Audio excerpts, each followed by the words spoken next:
Hello, everyone. I'm so excited to have you here. Another episode of Right Off Track. We have another amazing guest with us who will share their wisdom, and I'm sure we'll learn a lot from them. So get ready to meet Beck Sydow, the founder of HumanKind Business Leaders. As a business advisor and leadership coach, Beck is driven by a passion for guiding leaders, teams, and companies toward a new frontier of being people-hearted and business-minded. With a wealth of experience in high-stakes environments and a deep understanding of human behavior, Beck excels at aligning people and driving exceptional value in rapid growth organizations. Known for their exceptional leadership skills and ability to connect the dots between people, processes, and technology, Beck brings a result oriented mindset and collaborative approach to every endeavor. Whether it's advising or coaching leaders on high profile projects, driving key business initiatives, or designing customer experience programs, they deliver transformative outcomes through their strategic insights and a holistic perspective. So join us on this podcast as we explore Beck's journey and discover the power of humankind business leaders. Get ready for an inspiring conversation filled with valuable insights and practical strategies for creating people-centered and successful organizations. Welcome to the show, Beck. So glad to be here. Thanks for having me, Anya. Oh, my pleasure. And just to give people a little bit of context, I saw your picture, right? I saw your profile on LinkedIn, one of my favorite places, with holding up your hands in a heart shape. And I thought to myself, well, that is the kind of leader I want to be connected with. And then I Oh, read some of your posts that were very thoughtful and provocative and asking ourselves, like, well, we'll talk about that. The questions that you ask leaders to think about. So, that's just a little bit of story. Thank you so much for taking your time to be here. And I would love to give the audience a little bit more of your backstory. So, giving you that space, tell us a little bit about you and how did you get to where you are today? oh my goodness. Um, it's a long story, so I'll condense it. I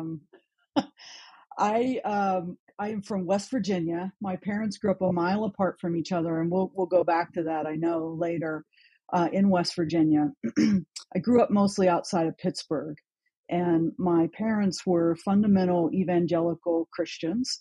So that really shaped a lot of, I know. As soon as you know me, that gets the first reaction. Wait a minute. And the theme is right on track. And so I want to say about my journey, I wanted to be on track with my family when I was young. And I knew who I was young, and I knew that what they believed was different. So I made a choice to stay on track with what I grew up with. And I went to Liberty University in Lynchburg, Virginia for undergraduate study, which is the largest evangelical Christian university in the world.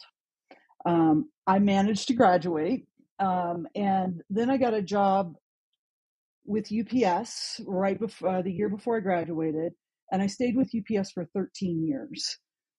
And I thought I had my on track all figured out. I thought I would be at UPS until I was like 45 or 50. I had a plan to retire. Um, and then they outsourced the part of the business that I loved, which was the contact center area. And I was like, man, I don't know if I can stay at this company and wear this suit every day and work the midnight hub or manage the car wash or something.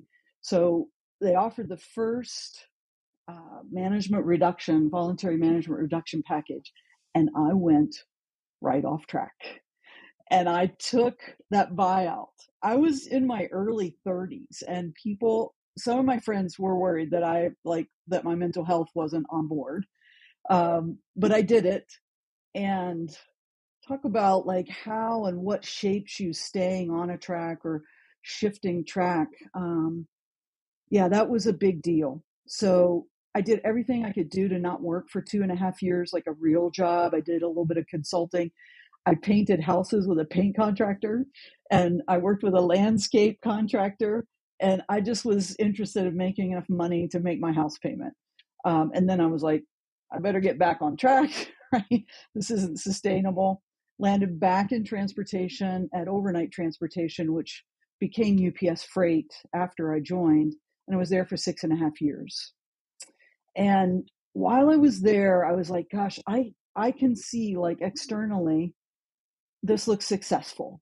But like many people, it didn't feel like that inside. There was so many things I loved about my work and my life, but something just didn't feel quite right. And a friend told me about a meditation and mindful awareness teacher they were working with. And so I started working with that teacher, and that also changed the track. So I got a master's degree from George Washington University while I was at overnight, and I'm working with this meditation teacher. And I realized that I had put aside a long held dream to become a therapist. I thought I wasn't smart enough because I'm an off track learner.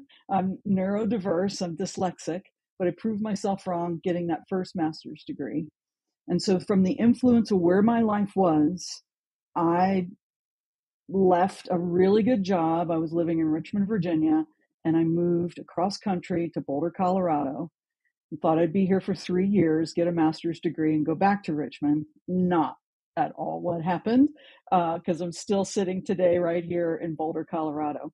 And I got a master's degree from Naropa, which is the largest Buddhist inspired university in North America. So if you think about some of the early days of me and what my track looked like and where I got to, yeah, a lot of listening to internal truths, right?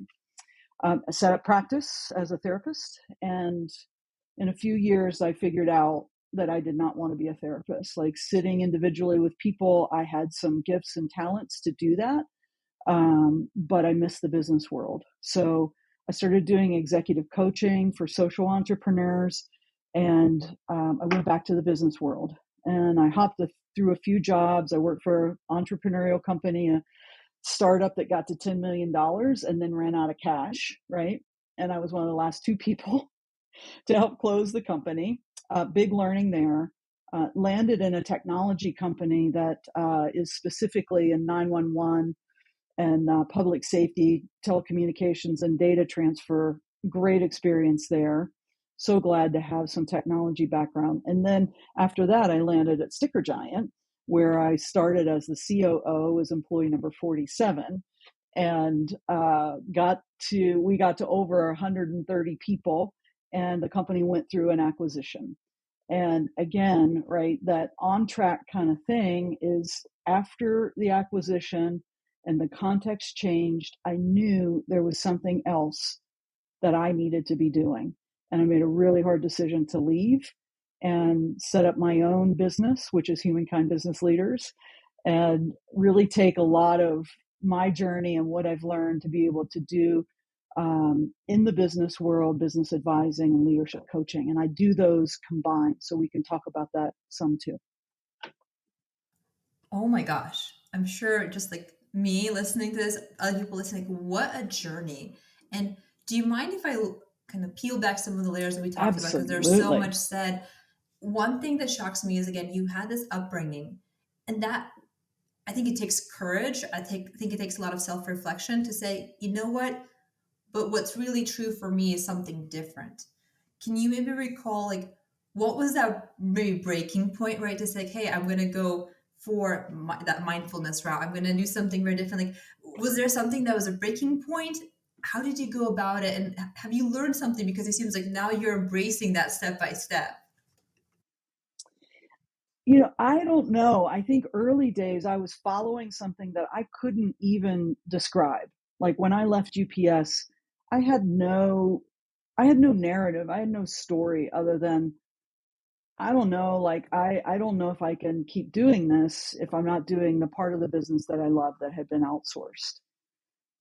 So I think there's some part inside me that early was like, you're going to have to keep jumping track, right? Um, and you're going to have to find your own way. And I loved my parents. My parents were my best friend when I was my formative years living at home, and I was able to navigate all the changes, jumping tracks, and stay connected to them at the same time. And it took a lot of wisdom and support to be able to set boundaries with them and be really clear that I wanted to stay in relationship with them. And they literally could not grok like who I not became, but who I was externally out in the world. I'd always been that, right? I remember when I came out to my dad, I said, you know, it has to be something that was unspoken but not unknown. And it was really revealing when he agreed and said, yes, that's true. So I think for your listeners, is like there are a lot of things that stay unspoken, maybe even to yourself or externally, but they're not unknown. So I think you have to have really great people around you to be mentors and friends and colleagues that can support you, like excavating what's inside and make it safe enough to bring it into the world. That's so true. And that's such a powerful message. I was just talking to a parent who's also has a child who's going through that journey of self-discovery and kind of identifying themselves. And I think this is a very important message for everybody on their own journey, whatever it is. Like we need to honor that true person and not like our perception of them.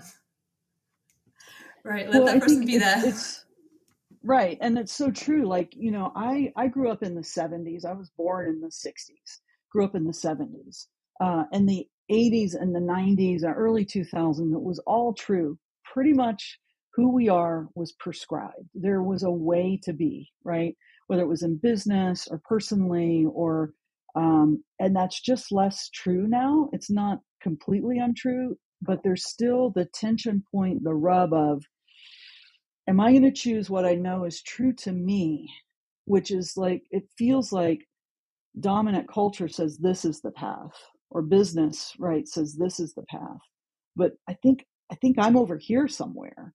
Um, that is really interesting to me. And whose path are we saying that, we're right on track with or right off track with? It's a cultural conundrum. It's a societal conundrum that we're drawn to common path rather than our own path. I think it takes a while to figure that out.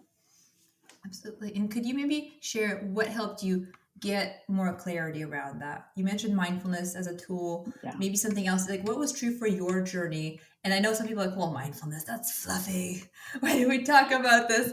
Could you maybe, again, share some insight why that was impactful to you or any other tips you would share for others who are maybe like, I'm not sure. Like, what do I do? yeah. So two, I'll just focus on two things about mindfulness. One is the whole premise, and the way I use mindfulness and the way I understand it is how to stay in relationship to yourself so that you can be in good relationship to everything else in your life, right? So it is a core of insight coming from inside you and working with practices to develop this ability to quiet your mind so that there's a chance that your heart might open and the real truth of who you are and what is going on in your life can show up. It's the same in business. It's what I help leaders and companies do, is what is happening right now? What is happening? As opposed to, well, what just happened? It's like, well, there's probably a big part of you that knows what happened, but we all sort of try to pretend like we don't know what's happening at times. So that's a really important part of mindfulness that I use. And, mindfulness it's become a buzzword. And I'm a teacher in mindful awareness and meditation circles. And I say all the time, if you're practicing mindfulness, don't forget that that practice is yours and yours alone. No one knows you, only you do. So only you can practice with what's happening for you so that you can learn how to stay in relationship to it.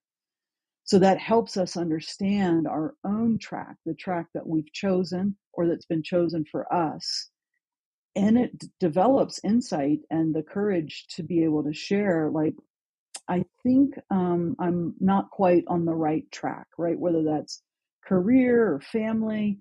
And if you're not on the right track, it means something needs to end so that something can begin, right? And the endings are so hard sometimes. Um, and the beginnings sometimes feel like they're undefined or way far out from some ending, right? Yeah, absolutely. Everything has its challenges and it's definitely a journey. And I would love to give some space and also talk about some of the wisdom that you have behind the Humankind business as a leader and founder. Can you share a little bit more? How did all of this come about? And like, what is the unique kind of thing that you're sharing with the world through this work? Yeah. The first thing I'll say is I'm learning how to talk about it. So, unlike a lot of businesses, I don't have a fully baked go to market plan. I don't have I'm working on it, right? A full brand guide. I don't have the full, strategy because part of how I work is really organically, right? I need to know what's happening right now so that I can roll that into what we're doing. So when I talk to folks, and the name of the company actually gets typically a pretty good response, like, oh, I like that. And then I'm interested in, well, what do you like about it? Like, what do you think Humankind Business Leaders is? So I'm starting to add that into the mission, purpose, values, the strategy of the company. So what Humankind Business Leaders is a company name for me to do business advising and leadership coaching under. And my belief is that you can work with a business advisor, you can work with a leadership coach, but the sweet spot is where those two things connect. And it gives me the ability to work with people right where they are, another mindful practice that I bring to what I do. If you're really heavy oriented on the business side of your company, then I'm a self professed business geek. We can go there and start there. If you're really into leadership and your leadership style and what you need to do as a leader, then I can also be there. But inevitably, they're going to do this, right? You can't talk about your business, especially with me, unless we're talking about, well, how's your leadership showing up in the challenges and the wins and the way your team is experiencing it, and vice versa. Like, if there are challenges in your business, then how can you as a leader show up and meet that challenge so that you can continue to move your business forward? Because if we don't do that, we inevitably end up somewhere that we didn't intend, right? There's an old saying, I was thinking about this as we were getting ready to come on today. I forget who said this, but I don't think anybody knows. If you don't know where you're going, any road will take you there, right? And there's two sides to that coin of if you don't know where you're going, any road will take you there. It's like, great, well, we'll get there. But you're going to end up likely on some roads that if you had had a map, it might have been different. So just one of the things I think about. That's so beautiful. And I'm curious now, you've had both your experience as a therapist and you've lived it and you are helping leaders through this business. Are there any common themes right now that you see people and leaders struggling with, and any suggestions you would share with them? Well, I mean, we know from COVID and now on the whatever post COVID, if we can even say that, right? That mental health has come into businesses full force, right? COVID gave we have a collective experience of trauma, is what a lot of people call it. So I think that goes to my training as a therapist of knowing how to recognize and work with folks when they're in challenging situations and normalize that, right? I think we're all part of the worried well and the normal neurotic. And we're not particularly diagnosable from a psychological standpoint, but more and more people are experiencing depression, anxiety, stress, all of the grief, right? You think about, we don't talk about grief and workplace grief when we lay thousands of people off, or something happens at work and people are impacted by a loss, and we just kind of like, that's kind of it, and then people have to go figure out how to deal with that. So it's a really important piece. The specific kind of training that I received at Naropa is around group process, one, which, okay, think about companies, right? It's all a group process. And number two is being with people in extreme states. There's a very specific way that we were trained to be with folks that were in extreme states. So attending to someone that is in an extreme state, and I see it all the time in businesses, not maybe the kind of extreme state that a therapist would be trained for, but people get in extreme states when they miss deadlines, when they don't get the job, when they do get the job, but they don't maybe know how to perform well. There's all kinds of extreme states happening in the business world all the time. So, and then the other thing from my training was it was all based in Buddhist psychology. So again, back to mindfulness is how can you be with someone that's in a challenging state and be able to hold your awareness and be of benefit to that person to help them navigate while they're in that state. And I think that's happening in business all the time. Can I be provocative a little bit and mention? I think that even before COVID and even before the layoffs, one almost like silent traumatic element to me is that focus on always achieving, always succeeding, always being busy. And I know for myself, I reached the point where I have all the things I should want to have, and on paper it looks great. But I was so not well, maybe miserable. Miserable is a good word, right? I was always stressed out, and I knew there had to be another way.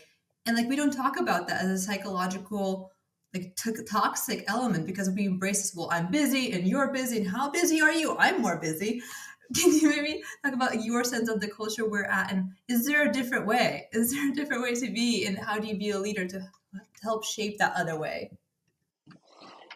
Yeah, I think there's so much happening in the workplace and in business right now. And we know that like leaders are challenged in ways, business owners, senior leaders, mid level leaders, everyone is challenged in ways to show up and do one, be a good business person, right? Run a business because there's lots of challenges around economy and those kinds of things. But then how do you show up as a leader? And people need and want different things from their leaders than they ever have. One of the common things, right? The tagline at HumanKind business leaders as people-hearted, business-minded, and it's challenging when we know we need to say you can be all of yourself at work, but then we don't know how to support saying you can be all of yourself at work, right? Because I would say that most leaders, senior leaders in particular, are not their whole self at work. But yet we are saying, folks, you can be your whole self. And then we've become inauthentic. We are out of congruence with what we're saying and what we are actually doing ourselves. So basically what's happening is it's okay for everyone to be all themselves at work, but I'm not going to do it.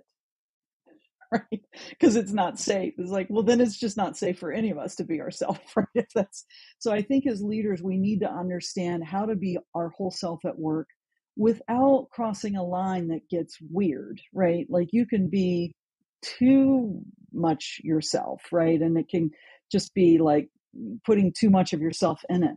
But people can sense that. The authenticity of your business is a reflection of the authenticity of the leadership and vice versa, right? They support each other. Absolutely. Now I'm curious, like, how do you set the line? Are there people?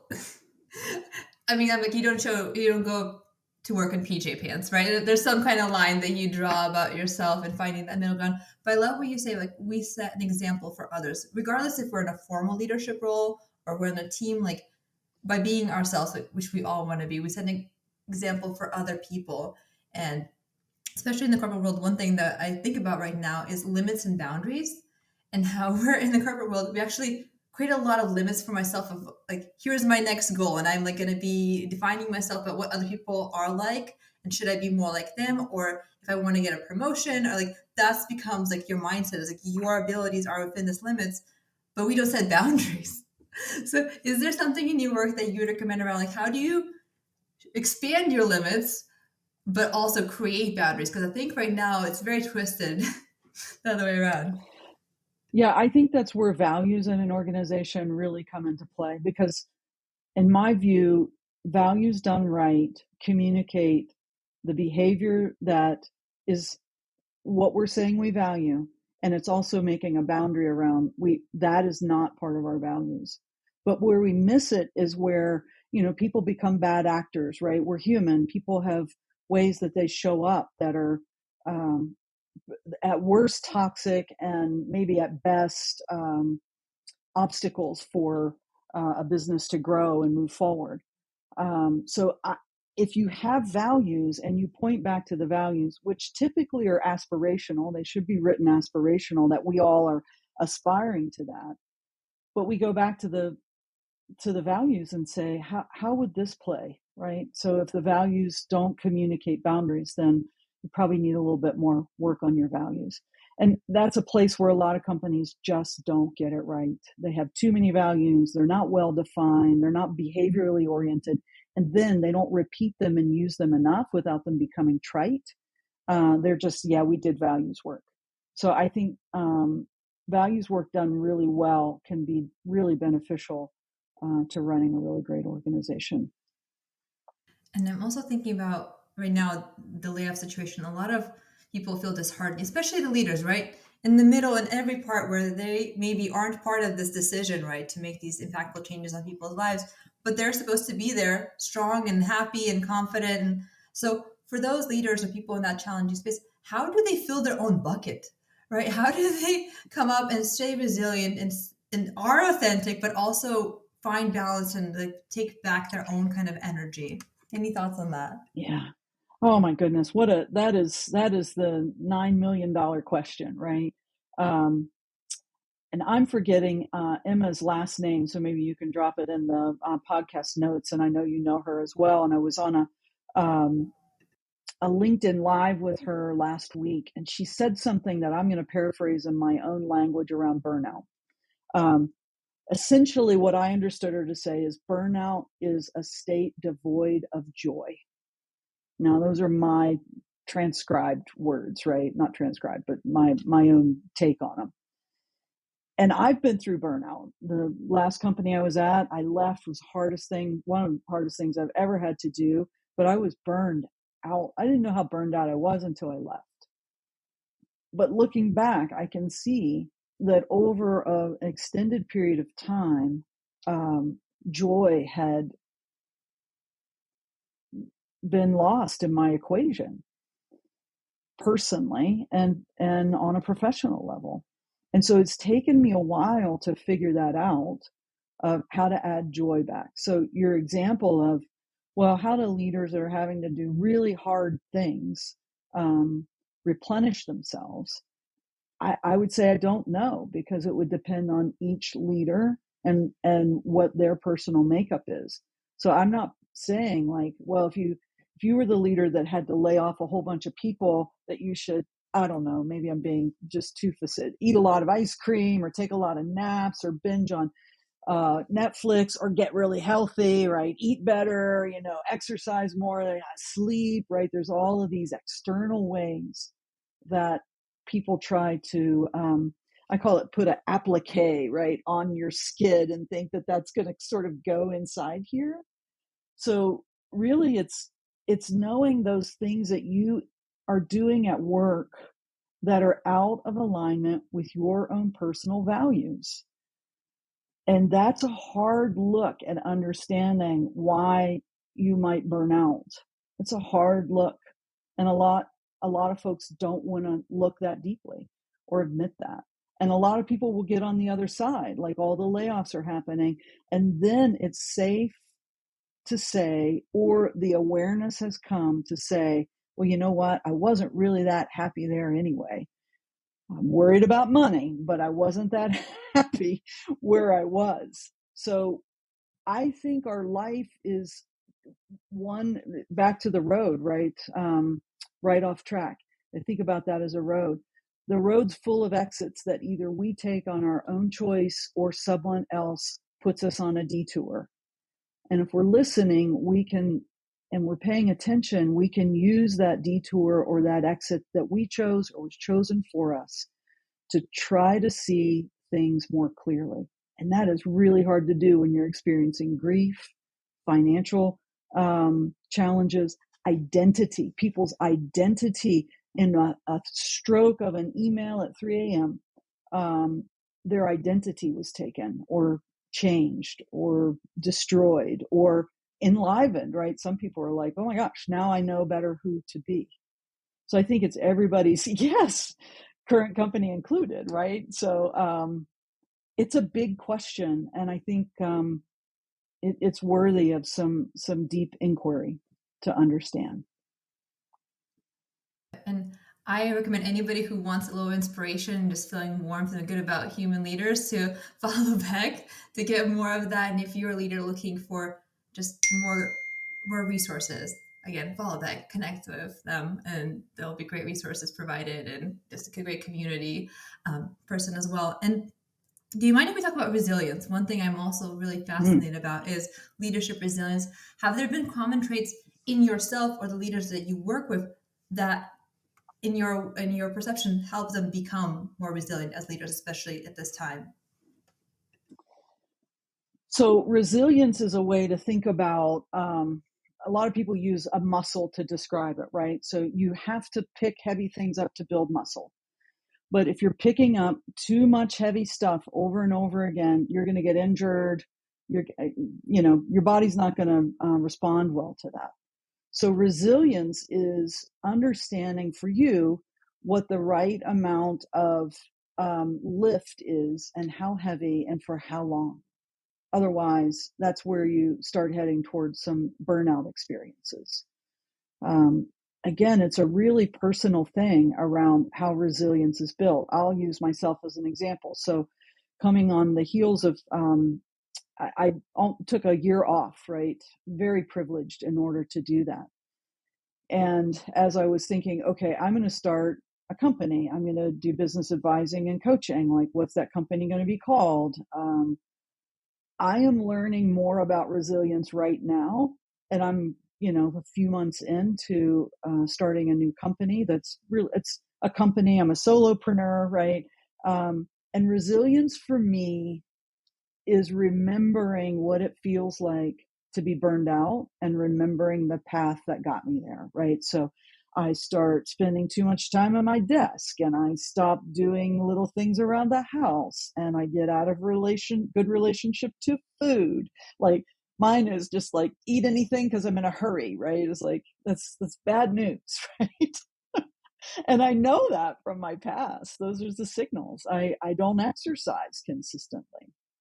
But you know what? I'm human. And I have to use those signals that I'm getting a little off track around what we might think of as resilience, and then sort of bring myself back to, okay, what can I do, right? What's one small thing I can do to help myself get in that zone of resilience building, as opposed to we're all so habituated, right? And so I was talking to friends that have either retired or doing their own thing, and all of us are going back to those old strategies that made us successful in the companies that we used to be in and our new endeavors, right? Like I was trading stress for stress. I figured that out a couple months into taking a break. I was like, why am I stressing about my bushes dying in my front yard? Like, what is happening right now?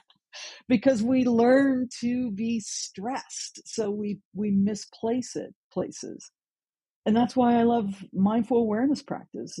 It's the way to check in with yourself and to know what's going on for you and be like, and to greet it with like, oh, there's my old friend stress, right? Trying to get me to stress out about bushes dying in my front yard, like I used to stress about, are we making top line and EBITDA and oh my goodness, are we, going to find the right person for this role and all the business things that we get tangled up in. We just misplace that if we don't have a way to remind ourselves and check in and come back into relationship with what's really going on here. And can I make a slight adjustment to see what would happen if I did that and then follow that? So true. And I just want to repeat that. We're trading stress for stress. That really resonated with me. It's so true. We repeat our patterns, and mindfulness helps us slow down, take a breath, feel our body, and say, well, is this what I wanted? Right? If I'm Right. trying to make a change, is this the change I actually wanted? Very, very powerful because that's something in my entrepreneurial journey.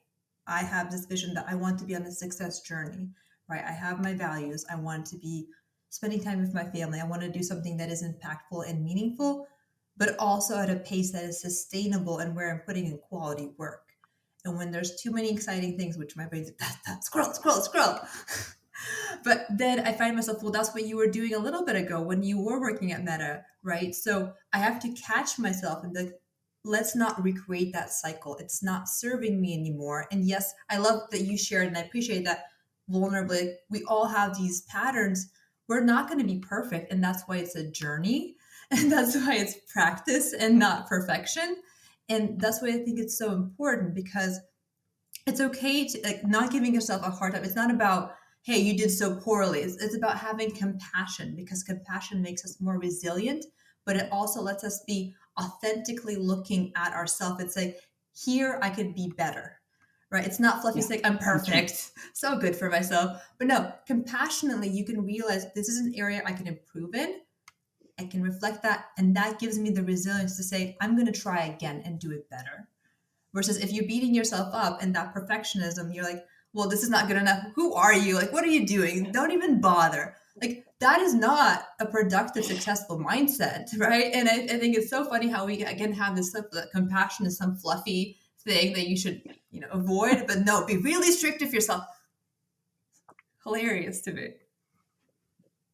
Yeah, you're reminding me of there's this way I describe it around being on your side or against yourself, right? So Mm. what you just described was, and I experience it, right? I'm not saying these things because I've got it all figured out. I'm saying these things because they matter so much to me. And by saying them and putting people around me that resonates with, then it's helpful to me.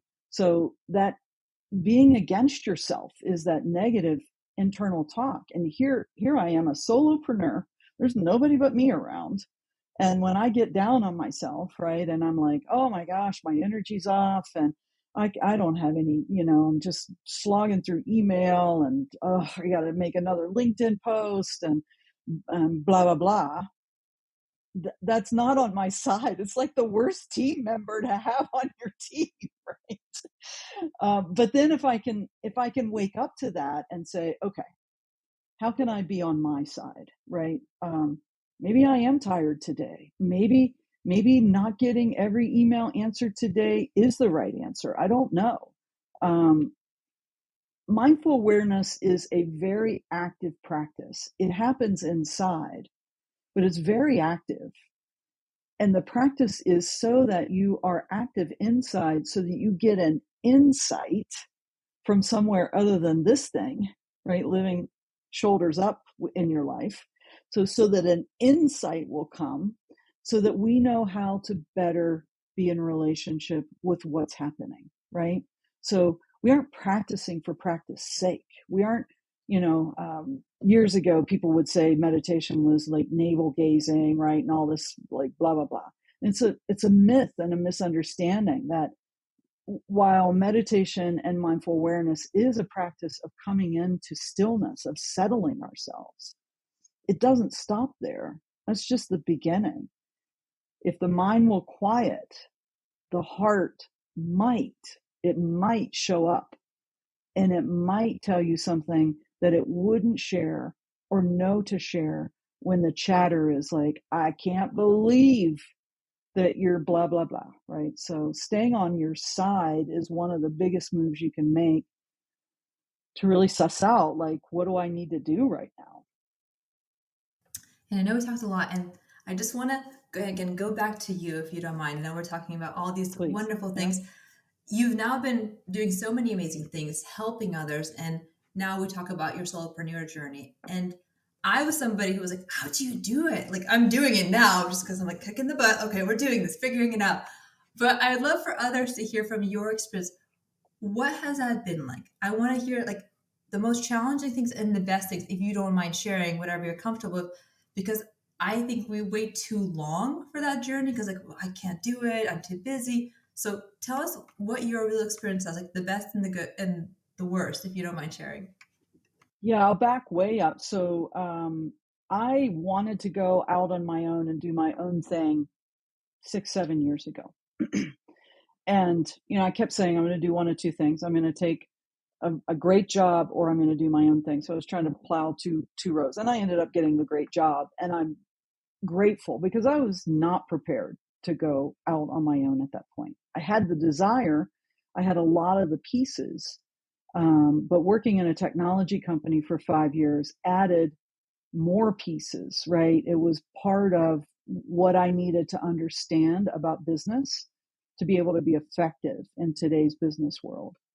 So when I decided this time, after I left my last role, I had a couple of CEO positions come my way. And one in particular, I had a number of conversations with a founder, like a lot of hours of conversations. And I told my wife, okay, well, this is kind of brewing, and I'm saying I want to do my own thing. This is scary as hell. This is kind of known, right? I know this company. I know this person. I know I can do that. I have to make a decision. And I said to my wife with tongue in cheek, I'm going to go this route. I'm going to do my own thing. And you know what my wife said? Of course you are. Of course you are.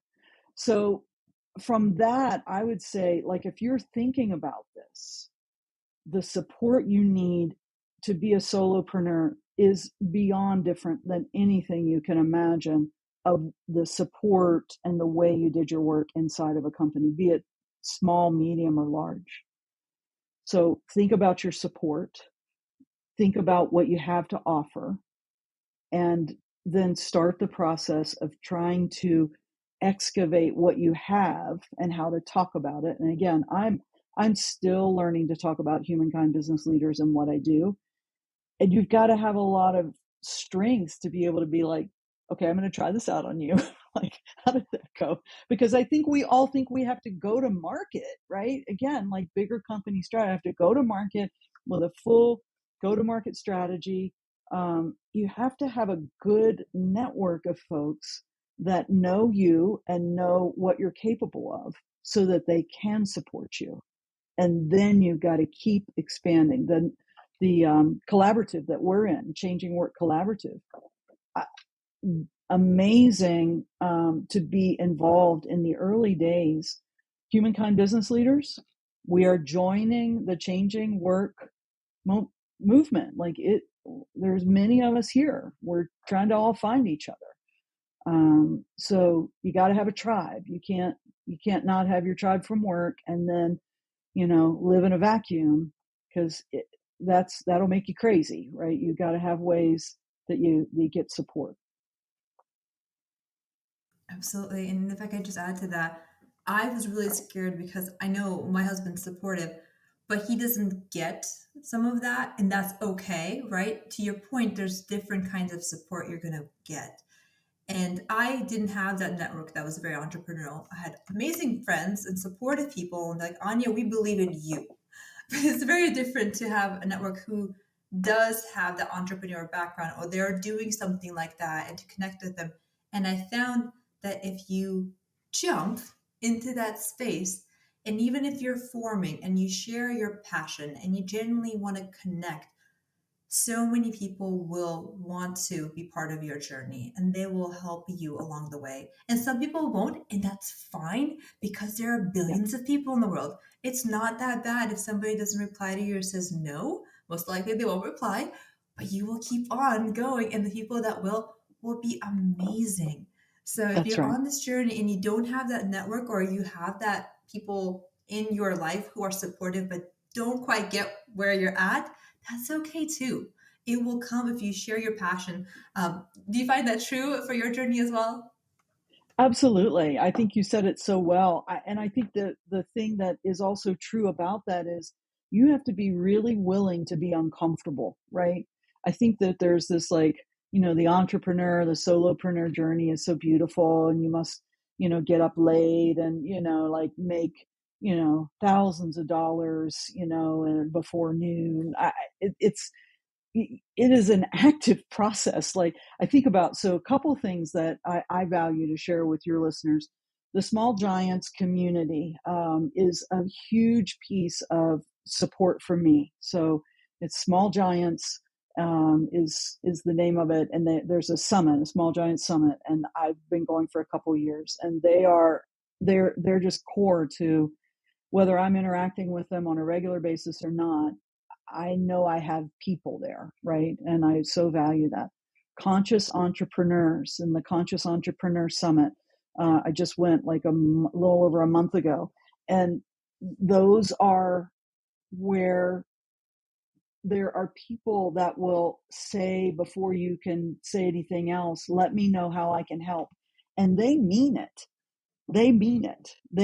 I'm engaged in that community and they mean it. I've gone to coffee. I've done follow-up emails. I'm getting introductions. They really and truly mean it. So there are people that you can access, but you've got to go actively out and hunt and find, because a lot of entrepreneurial and solopreneur journeys are about referral. Like you, you're not going to, as you could hire people to do all the things on SEO on your website and get a LinkedIn expert that says, you know, you're going to drop you all these clients, right? And you're going to be at a 6-figure coach income in no time. I know, because I get 5 of them, different ones every week or more. The reality is you've got to be out talking to people about who you are and what you do, and ask them, what does that sound like to you? And do you know someone I can talk to? Is there someone in your network that I can also talk to? And then also use the, and how can I help you? It's the gratitude and generosity model of, you know, give, right? And it'll come back to you. 1,000,000% agree with that. So much about, even if I don't know how I can help you, let's connect. Let me learn about your story. Let me share a little bit about me. And who knows where that could come handy in the future, right? Things change, opportunities come about, people will think about you. So every connection has a cool opportunity behind it.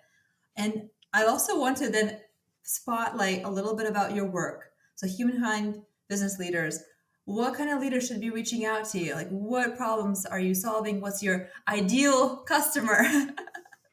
Ideal customers out Yes, there, please listen up. absolutely. So if you are growth minded and you are experiencing challenges, that's where I operate well. Um, I have a fundamental belief about business and leadership. A business cannot grow beyond the leadership's ability to grow themselves to lead it. And you have to be ahead of that growth so that you can grow in some way tandem. So if you're identifying that your business is stalling or it's grown and you can't keep up from a leadership standpoint, we can work with that, right? We can figure that out. We can talk about that. And it takes a lot of courage to acknowledge that. I'm really well versed in something called EOS, Entrepreneurial Operating System. You can hire a whole implementer, you can buy the book. I've practiced it for a number of years. So that's one way I can be helpful. That's a model that you use. I can be supportive there. If it's not a model you can use, you can self implement and I can support it. I'm also an advisor with organizational rewilding, which is a 7-stage model for organizational growth. And it includes where the CEO or founder should be operating in the business, what should be the focus of the business as it's going through the stages. And it's based on how many people are in your company. So people make business complicated, right? The more people you have, the more complicated your business is going to get. So that model anchors on something that I believe. There are 2 things that I love, that I know, and that I'm good at, and that's business, being able to hang out with business leaders and understand where the problems are and how to organize a team around them solving the problems, and people, right? And that's where leadership comes in, and understanding humans and understanding what they need and how they need to be treated and what their obstacles are. So people and business is right where my sweet spot is. Thanks for asking. Oh, of course. And I just want to highlight, like, I think that right now, so many people are looking to be part of a caring business where leaders are showing that caring leadership style. So I think that what you bring to leaders is so valuable because right now, in this space where people feel, why do I want to work here? people don't care, Yeah. right? Or even if there are care leaders, like they're doubting, like, how do I bring value and be myself and even enjoy being in this space, right? So I think this is so important right now. And I think it's going to be even more important as people are recovering and building that confidence. And I hope more and more people and leaders are listening and taking advantage of your service and your knowledge. So we can grow that and help everybody be part of a space and a company and a leadership team where they are thriving and supporting one another. You bet. I think the supporting one another is right. I mean, if you say, care is important, then you need to define what you mean by care. And you need to Yeah. have the folks that are receiving the care telling you what care should look like. There's just so many leaders that are like, Yeah. okay, we need to care. And then they're like, oh God, I don't know how to do that. Right. So maybe we won't Was talk that was about that caring care. Or, enough? Was that caring too little? yeah, Yeah. exactly. I, And I think that really bleeds into like where a lot of leaders get confused around the difference between what it means to be kind versus nice, right? And mm, not confusing care as niceties, which is mm, actually harmful. That's that toxic positivity and things that people experience on the receiving end of nice.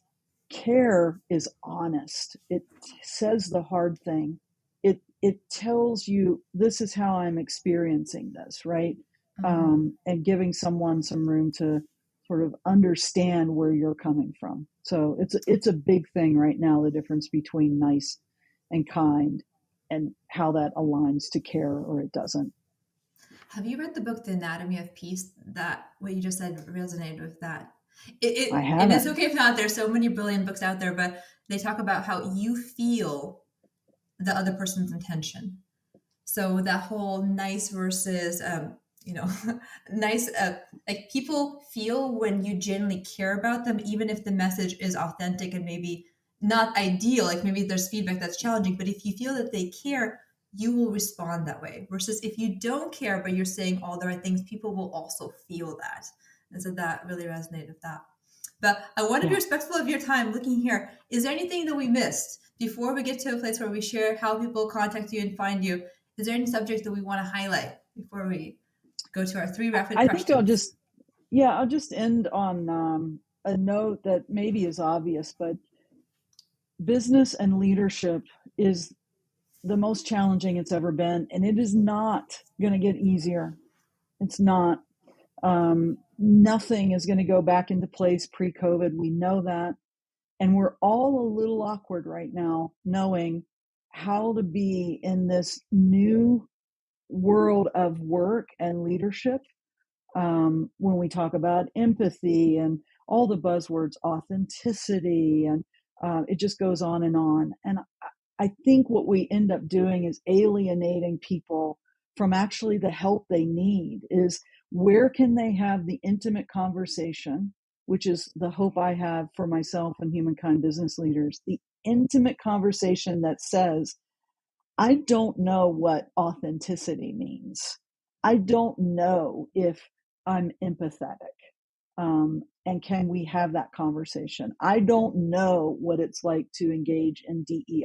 I mean, the list is long, where leaders themselves are quietly quitting because there's so much they don't have the time or the support to understand. So, a lot going on in the business world and the world of leadership.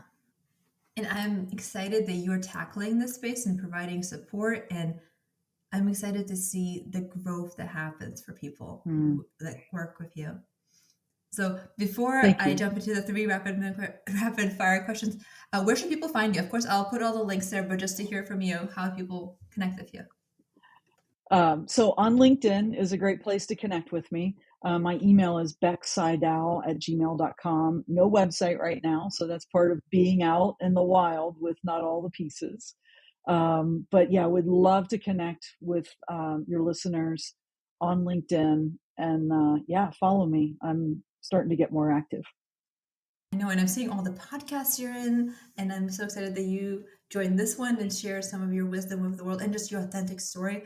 But again, I will let you go, I promise. So, three rapid fire questions whenever you're ready. Here we go. Okay, first one. What motivates me the most is Awareness. success to me is Joy. oh, okay. Last one in the positive context because we talked about this a lot. Going off track is Worth it. beautiful. Can I do Okay. one last one Yes, last thing for yes, you? yes. So my grandfather on my mom's side loved poetry, and he recited poetry all the time, and I was so enamored with him as a kid. And my dad loved old books, and he was a collector. Like, he had more old books than I can even describe to you. I found a Robert Frost book when I was a kid, and a little bit about my background, right? I thought it was super worldly because he talked about nature and all the things. And one of his most famous poems is The Road Not Taken, right? Mm, And so the last stanza, I'm just going to read the last stanza. yeah. And this is like, you can hear from the language that this was early 1900s probably. I shall be telling this with a sigh.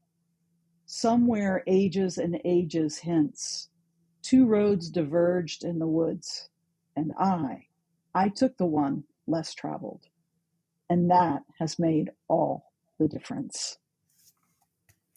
That's so beautiful. Thank you. I should have Yeah. all the guests recite poetry. This is a great idea. Well, thank you for letting me share that. Oh, Yeah. brilliant. And for everybody listening, thank you so much for joining us. Thank you for listening to this amazing story that Beck is sharing. I would love to hear from you. What did you take away? What questions are on your mind? What would you like to ask Beck for follow up? I'll be happy to share with them all of those. And again, thank you for joining us today for another episode of Right Off Track. I'm excited to connect with you on the next episode. And thank you, Beck.